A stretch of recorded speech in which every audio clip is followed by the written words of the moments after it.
JD, talk to me about this. This seems to me to be awfully suspicious when you have 3, 4, 5 individuals. We'll count Hillary Clinton and James Comey in there, as well as McCabe and Roger Stone and Michael Flynn, and that the individuals who are charged with a crime were all supporters of the president, and the individuals who got off scot-free were against the president. That seems to me, it appears to be a double standard.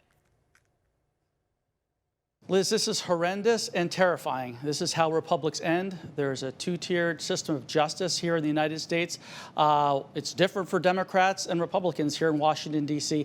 Basically, Liz, it comes down to juries and judges. In Washington, D.C., it's about 90% Democrats. So in order to indict someone for a federal felony, you have to get an indictment from a grand jury. Basically, a grand jury is between 16 and 23 people, and you need 12, basically, to get an indictment. So if you have 16 people, well, if you have a person like Andrew McCabe, even though he lied to the FBI, lied to FBI agents, and he should face 5 years in prison, they're not going to indict him.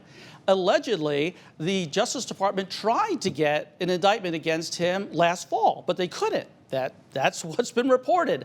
It's not for sure, but allegedly they tried and they failed. So the Justice Department could have tried again. They could have tried to impanel another grand jury, but apparently they didn't do it and they didn't charge him. However, if you're a Republican, you could be a ham sandwich and get indicted by a grand jury in Washington. If you're a national Republican figure, Liz, you have to walk on eggshells because your first stop would be federal district court in Washington, where there are 15 judges and 9 of them are Obama judges, and the grand juries are all going to be against you.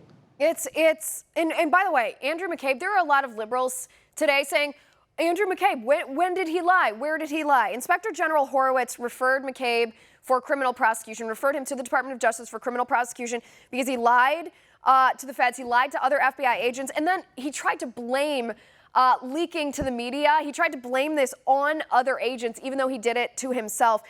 The defense coming from the left today about why there was no indictment, why a grand jury refused to make charges, was that McCabe would have had no motive to lie because he, in his position as deputy FBI director at the time, he would have been allowed to talk to the media. That does not negate the fact that he told a lie. He willfully misrepresented the truth to federal agents. That is his action.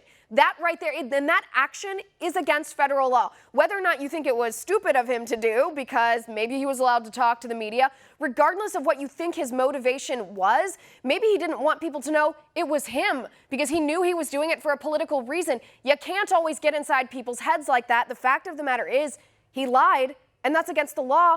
And if we don't hold this person accountable for it, then what does it mean when we say we live in a nation of laws?